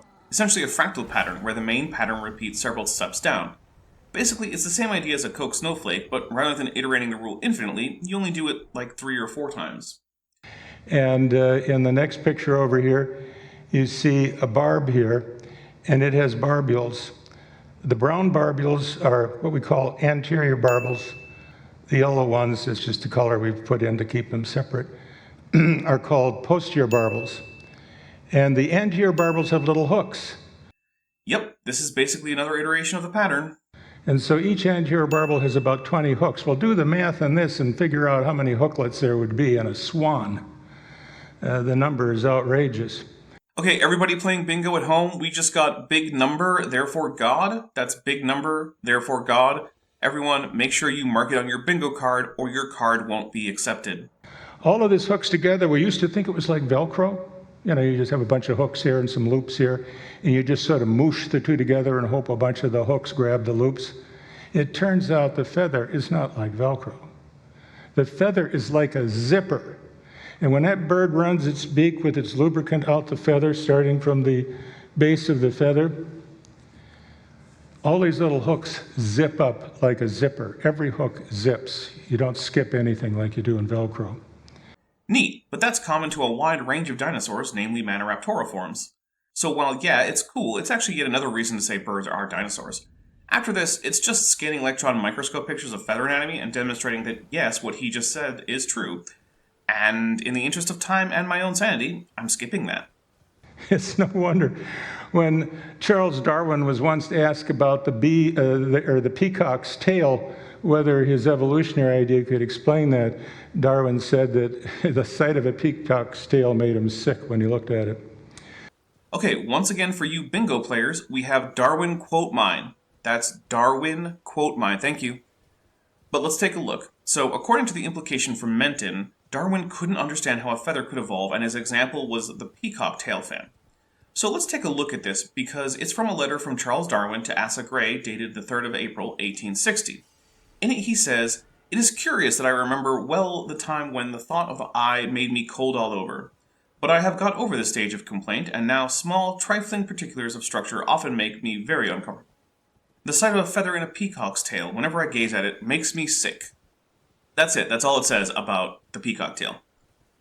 So, one, he's perfectly happy with explanations of the evolution of the eye, but something about not feathers, but peacock feathers makes him sick. Let's see if we can find out what that is. Some 11 years later, in 1871, Darwin published what is probably his second most famous book, The Descent of Man. In it we find this passage on page 209. "We are, however, concerned only with sexual selection. This depends on the advantage which certain individuals have over others of the same sex and species solely in respect of reproduction. When, as in the case mentioned above, the two sexes differ in structure and relation to different habits of life, they no doubt have been modified through natural selection, and by the inheritance limited to one and the same sex." And the heading for chapter 14 is Choice Exerted by the Female. Length of courtship, unpaired birds, mental qualities and taste for the beautiful, preference or antipathy shown by the female for particular males, variability of birds, variation sometimes abrupt, laws of variation, formation of ocelli, gradations of character, case of peacock, Argus pheasant, and Eurosticht. It's not feathers per se that Darwin had trouble with in 1860. It is in fact sexual selection, which he had not really figured out by that time, but which, given a decade or more to research, he had very well figured out. David Menton was just lying about Darwin, which is odd because while I did spend the time to check into the sources and whatnot on this, it doesn't really matter what Darwin said or thought or wrote. He's still not the Pope of Science. His words aren't gospel. He was one of the first people to get some important things right. That's it. No one believes in evolution because he's their great prophet and he declared it to be so. Speaking of Darwin, how do evolutionists tell us that dinosaurs have become birds? Speaking of Darwin, says something that's nothing about Darwin. Classic creationist silliness. But it's the same way anything else evolves. Natural selection, natural variation, mutation, sexual selection. You know, all the classics. Is this like a question about the particulars of the evolution of the characteristics unique to bird? Well, since pretty much all of them are skeletal, like bone fusion and a killed sternum, we know that mutations can and do cause bone fusion. It happens in humans all the time. And we know that mutations can and do cause the size and shape of bones to vary. Those two things explain the bone fusion and the killed sternum. Beaks are just extensive keratinization of the skin, and we know that's not something that's inexplicable. The loss of teeth is the kind of thing creationists like to pretend happens but isn't evolution because it's a loss. Plus, we have transitional forms for all of these things, like Sinosauropteryx to Gallimimus to Caudipteryx to Anchiornis to enantiornithine birds through to crown birds. But I don't actually know what's supposed to be mysterious about this. Well, they say it all happened by random chance through random mutations and natural selection. You know, selection is fundamentally non-random. It started out with a dinosaur at the bottom, like you're seeing in the picture here. No. That looks like a generic Jurassic Park theropod-based monster. Let's just start with something like this. A troodon, already full of feathers, but not a bird, and about as close to aviale, that is birds in the broad sense, as you can get without actually being in aviale. And this wasn't just any kind of dinosaur, it's the kind of dinosaurs that walk around on two legs, the theropod. You see the word there, theropod dinosaurs. Wow, that is a terrible representation. What even is that supposed to be? It looks like a naked Deinonychosaur of some kind, but the feet are wrong, the wrists are broken, and again, Deinonychosaurs were fully feathered. Also, has it got a mammal-style nose? What is even happening? Did they just hire a guy who'd never drawn a dinosaur before? Unfortunately, remember, the theropod dinosaurs are not the ones with the bird hip, they have the lizard hip. Unfortunate or not, by the time we're in Penaraptora, that is animals with modern-style feathers, but many of whom are not birds in the least, the pubis bone in many organisms no longer points anterioventrally. Instead, it points ventrally or posterioventrally. You know, like a bird. And again, we have transitional forms for this too. Not that the bird hip looks that much like a bird anyway. They are all synsacra, so it looks like it in many ways. Also, birds, like dinosaurs, and unlike any other animals, have a ring of bone for the hip socket, rather than a little cup. Weird that. And by the way, can you see the knee okay? Is that showing up for you, the knee there? And notice it's a small theropod dinosaur. I'd call that medium-sized, but glad we're back to the knees. Yes, long-tailed dinosaurs and short-tailed dinosaurs like birds all balance at the knees, but the short tails of birds shift the center of mass forward on the torso, so they need to swing their knees forward in order to just compensate. But again, as you're seeing on screen, if you just put a fake tail on them, suddenly that knee drops down to the basal position where the femur is subvertical rather than almost horizontal. Some theropod dinosaurs are much bigger. In fact, everybody's favorite dinosaur, at least among kids, is the T-Rex. And the T-Rex is a theropod dinosaur. They say they were so nasty, even their own moms didn't like them. Who said that? Is that supposed to be a joke? You know what's not a good joke? Just saying for no reason and with no setup that some animal species has bad mothers. But walks on two legs, balances from his hip, not from his knee. You have no trouble seeing dinosaur knees. Indeed, it did balance from the knee, but that long tail put that under the hip. Just because why not, here's a little bird with a plunger on its butt again. Notice how you can see its knee when it's not under the wing and obscured by feathers. Neato! You can see bird knees. But can you imagine what it would take to convince yourself that that thing you're looking at right there is a close relative of a hummingbird? Depends on what you mean by close. If you did genetic tests, you'd probably find that they're about as similar as a human and a wombat. Dinosauria is a huge and very diverse group whose common ancestor existed in the Triassic. But what would it take to convince me that it's a relative of a bird, humming or otherwise? I don't know, shared apomorphies like an open acetabulum, a femoral head distinctly offset from the shaft, an asymmetric trochanter of the femur, a large number of sacral vertebrae strongly fused to the iliac bones. Conveniently, all of that is present in both. I'm not capable of it. I lack the credulity. It's not possible. Ah yes, lacking the credulity to believe conclusive scientific evidence, but having the credulity to believe in a global flood that left no evidence. Seems reasonable. What is a dinosaur anyway? Are you f***ing kidding me right now? After all this time, he finally got to the point. This is where the talk should have started, not the thing he only got to with about 15 minutes left, much of which we already know is just going to be commercial for further AIG stuff they want you to buy. In fact, of the remaining time without commercials, we have about 8 minutes to finally talk about the only thing that matters. What is a dinosaur? Dinosaurs have been known for a long time before 1841, but in 1841, an English anatomist, Sir Richard Owen, was the first to really describe what was unique about a dinosaur. And that is, dinosaurs were the only reptiles that walked on top of their legs, the way we do. No, they're not. That was also common to the wider Avametatarsalia, including dinosauromorphs like Lagurpiton, but also pterosaurs and their relatives like Scleromochlus. Further, Pilerorex pseudoseuchians existed in the Triassic, and while their hip anatomy was quite different from that of dinosaurs, they were also walking with erect limb postures. You might say, well, where do the other reptiles walk? They're like this lizard you see in the middle here. Elbows out, knees out, belly draggers. Okay, yeah, just dragging the belly. Oh, what's this? A galloping crocodilian? Just ignore that. So only the dinosaur walks straight on top of its legs. Look at the other. These are the four orders of living reptiles. Class Reptilia is basically defunct now, because by excluding birds but including crocodilians, it's paraphyletic. Nowadays, works in the field refer to its members more broadly as diapsids, and birds are diapsids just as much as the Komodo dragon or the alligator. Now, there are animals closer to modern reptiles than to other animals in the larger group Sauropsida, which are also sometimes called reptiles, but if we're just looking at the ancestry of extant animals, then it's reasonable to equate Diapsida with Reptilia, which again makes birds reptiles. Reptiles, and they're all belly draggers. They don't walk on top of their legs like a dinosaur. The crocodiles walk that way. Except when they high walk, in which case they do swing their legs under the body, like a mammal or a dinosaur, which, makes sense since crocodilians are the closest living relatives to dinosaurs. The lizards, of course, the snakes, they don't have legs at all. Snakes are a group of lizards. They're not separate from lizards. And they're not the only legless lizards, nor are lizards the only squamates without legs. The aforementioned amphisbaenians don't have them either. Okay, well, the Mexican amphisbaenians of genus Bipes have 2 front legs, but none of the others do. Now, some recent work has suggested that maybe amphisbaenians are actually themselves lizards rather than a sister group. Right now, that's still being worked out, and until that becomes the new consensus, I'll keep going with the traditional classification of them being the sister group to lizards. In case you're curious, if they're lizards, they're probably a kind of wall lizard, but that's a big if. Being small and subterranean with a relatively small range, amphisbaenians are relatively poorly studied, so there's a lot we don't know about them. I now realize I'm just talking about little worm guys, so I don't have to keep listening to Menton. But that's not why you're here, so I guess he can have the floor again. Testudines are the turtles and tortoises and what have you. And finally, Sphenodontia is an interesting one. It's a living fossil. We see them in the fossil record, and evolutionists say that they're 200 million years old, the ones we see in the fossil record. Yet today we have the very same looking creature, at least as far as we can tell, doesn't appear to have evolved or gone anywhere.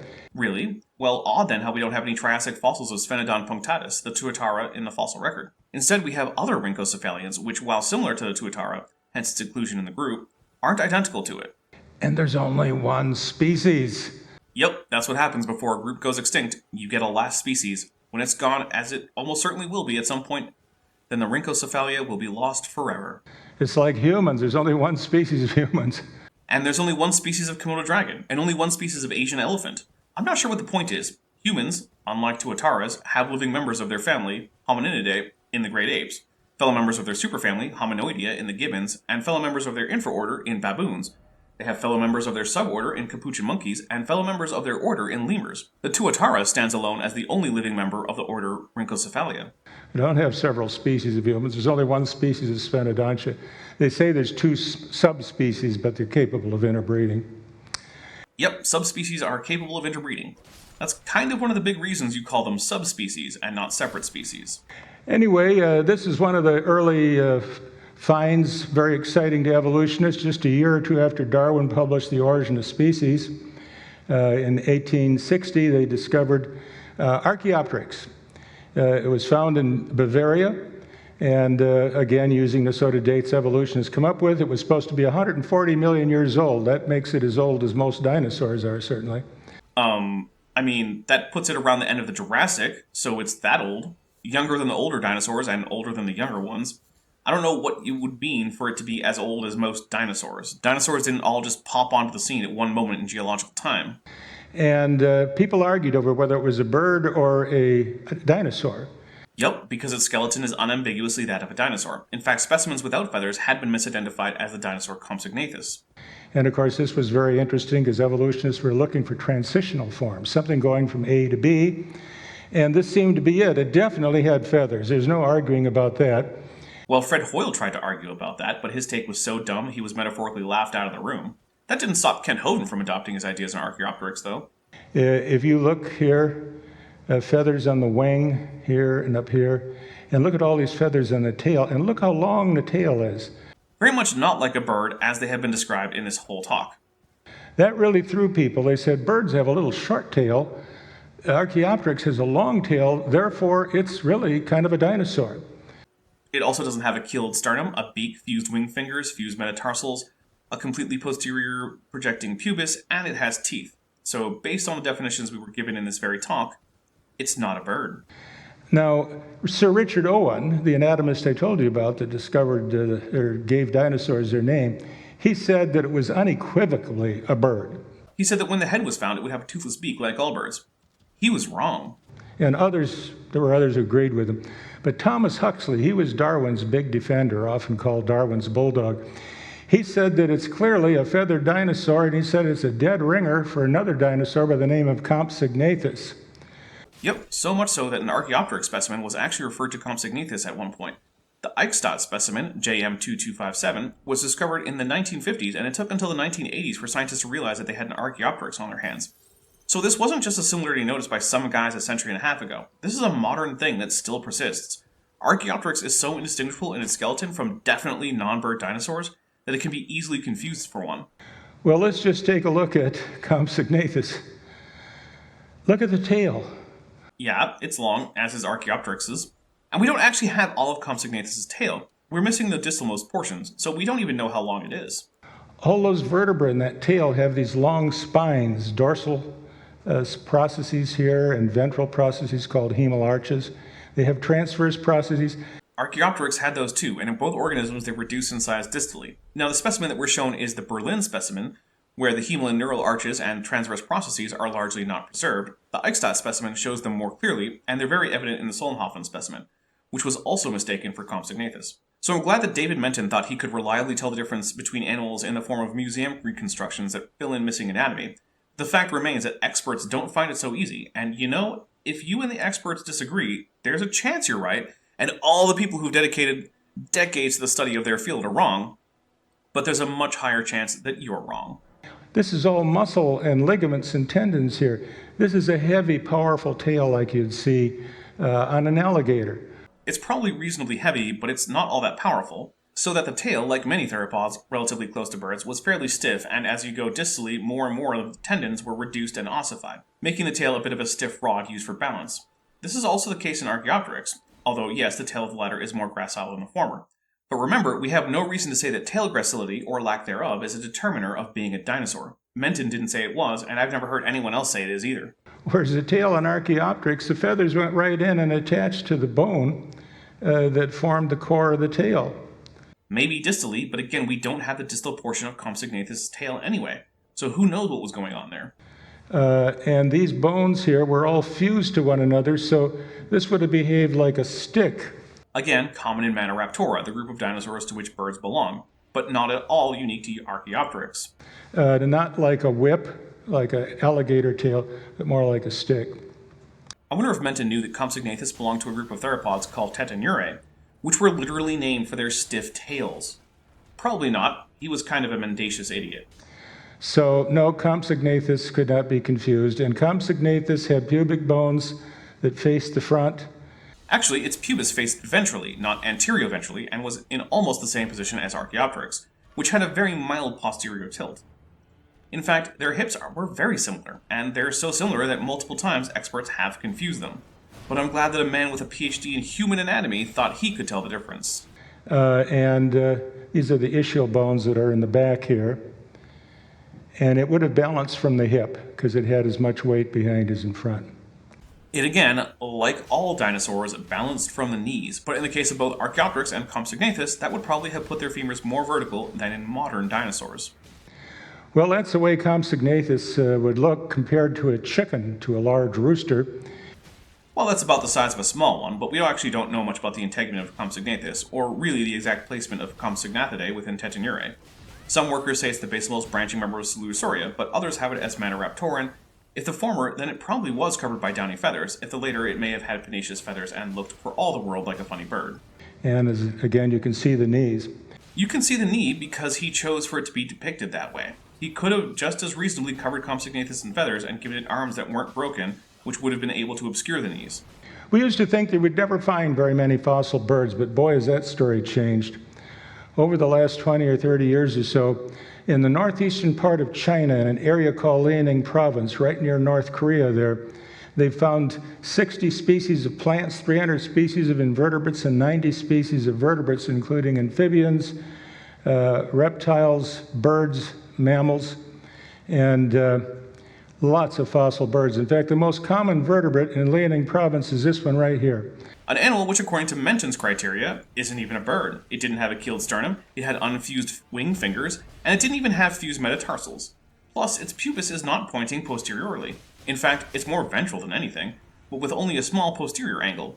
Literally, the only thing this animal has in common with the birds we were told about at the beginning is a beak, a short tail, and feathers. Everything else we were told was important to being a bird, like the unique coracoid, the aforementioned bone fusion, etc., is just not here. If Menton had a shred of internal consistency or intellectual honesty, he'd have to admit that it isn't a bird. Unfortunately, he never did. Here's a 130 million, again, I don't accept these days, 130 million year old bird that was found in that area recently. And it's Archaeornithera. And again, it has every component we would reasonably expect to find in a bird, including feathers. To be fair, we are getting closer. It does have fused metatarsals and probably some wing finger fusion, but we can't say about the keel, so this Fermentin is probably a bird, but maybe not. But what about the feathered dinosaurs? That's what you're wondering about. This would be one of the feathered dinosaurs here, Zhenyang Long. Well, the others were feathered dinosaurs too, since we were never shown how they didn't fit into the definition of dinosaur, despite not really fitting Menton's definition of birds. But yes, Zhenyang Long is also a feathered dinosaur. And it was found in that northeastern part of China, said to be 125 million years old. Notice it does indeed have a long tail. Yep, shorter than Archaeopteryx and with more stiffening ossification of tendons, so if anything, this should argue for Menton that it's a bird, but he's so inconsistent that who knows what he'll say anymore. But notice again, the feathers come all the way into the bone and attached by ligaments to the bone. There is no muscle in his tail. There is at the proximal end. In fact, you can see the neural and humeral arches that help support attachment for tail and leg muscles right there in the picture he showed on screen.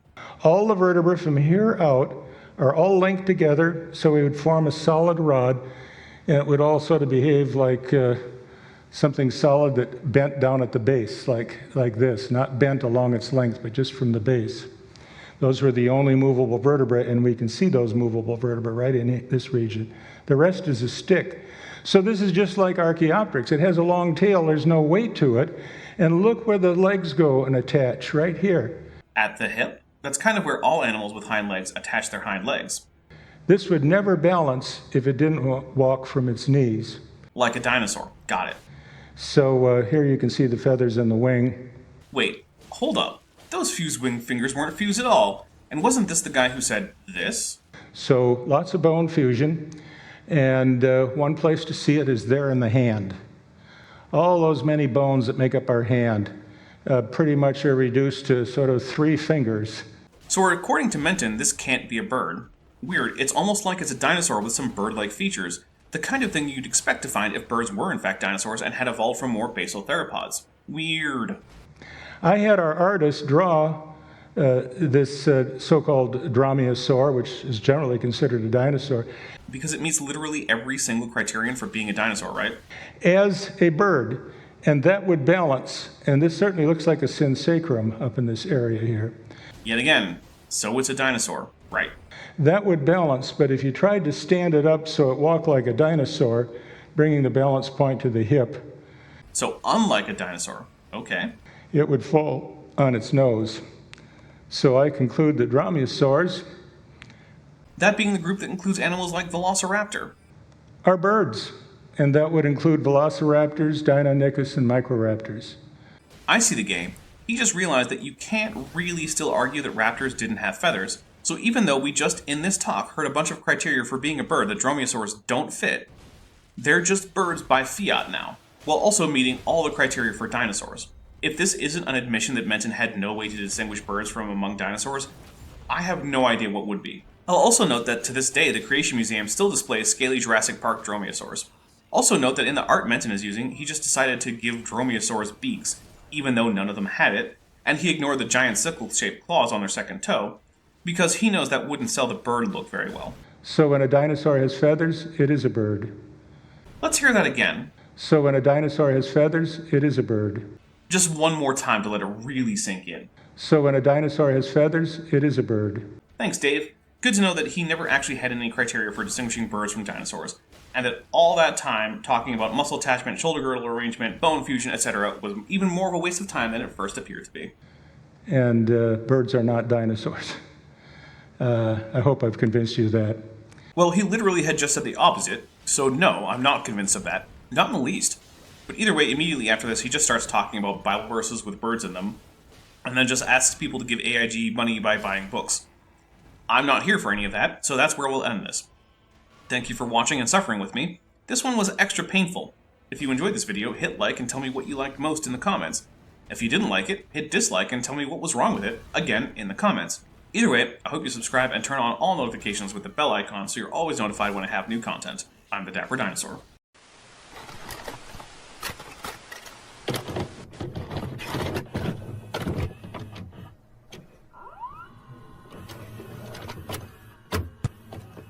Thanks for watching, but before you go, I just want to say a special thank you to my channel members and my patrons, especially those pledging $20 or above. Bob Knob, Work in Progress, Benthoven, Denny5252, Ian Chen, Landon Knoll, Mabity Babbity, McSpooks, Sphincter of Doom, The Venerable Bede, and Patrick Dennis. As you probably know, YouTube is a very volatile platform, and from month to month my income on the channel can swing wildly. But the people you see on screen are directly supporting so that I don't have to worry too much about that, and the channel can keep going as it is, and perhaps even improving. If you'd like to join this team, there are links below to join the channel or in the description to join the Patreon. The Patreon starts as low as $1 a month, and the channel memberships start as low as $1.99 a month. On Patreon, you can even get a discount for pledging annually. If you do decide to pledge, you'll get access to an exclusive Discord server just for channel supporters, as well as early access to all of my pre-recorded videos, often up to 2 months in advance. Higher tiers will unlock even better perks. Now, if an annual or monthly pledge isn't right for you, but you still want to support the channel, there is a merch store down in the description, as well as an Amazon wishlist, just for me. And if financial support isn't something you can or want to do, then if you still want to help out the channel, please just like and share these videos and make sure you comment on them. It really helps the channel out. Thanks again for watching.